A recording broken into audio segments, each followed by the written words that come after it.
Вони висвітлювали становище в окупації та опинилися в катівнях. У Києві відкрилася фотовиставка солідарності з громадянськими журналістами, ув'язненими в окупованому Криму та їхніми родинами. Серед них бранці Кремля Марлен Асанов, Осман Аріф Меметов, Руслан Сулейманов, Асан Ахтемов, Рустем Шейхалієв та інші. Виставку організувала Національна спілка журналістів України за підтримки Європейської федерації журналістів. Ключова ідея цієї виставки – це якби така акція журналістської солідарності з громадянськими журналістами і родинами громадянських журналістів. Багато українських журналістів, які живуть на материковій території, які живуть в Києві. Ми, вболіваємо душею, ми якось хочемо чимось підтримати, але от ми не знаємо, чим ми можемо підтримати наших колег, які знаходяться в неволі. Громадянська журналістика в Криму є, безумовно, важливим феноменом, важливим явищем. І це пов'язано, безумовно, передусім з тим, що професійна журналістика після початку тимчасової окупації Криму Російською Федерацією стала неможлива. Це, безумовно, є затримання з політичних мотивів через їх громадянську діяльність, через їх політичні, громадські переконання. І, безумовно, Україна робить і буде робити все для того, щоб ці громадяни як були звільнені, так і забезпечити належний правовий захист цієї категорії.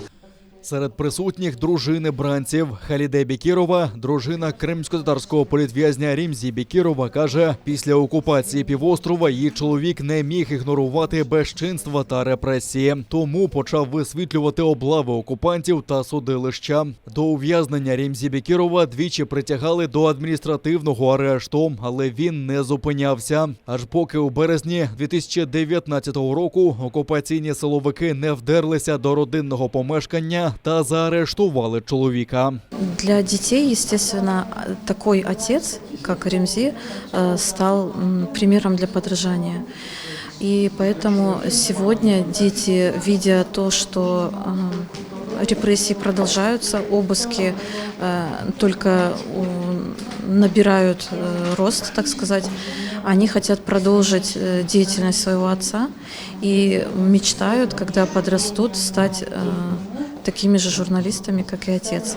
Це світлина родини громадянського журналіста і координатора Кримської солідарності Сервєра Мустафаєва. Він був одним із перших, хто почав вести відеотрансляції з обшуків та біля окупаційних судів. У 2018 році його звинуватили безпідставно у тероризмі та засудили до 14 років колонії суворого режиму. За час ув'язнення Сервєр написав 4 щоденники, в яких описав своє життя за ґратами. Дружина бранця Майє Мустафаєва каже, що чує голос Сервєра не частіше 2 разів на місяць і не довше 15 хвилин.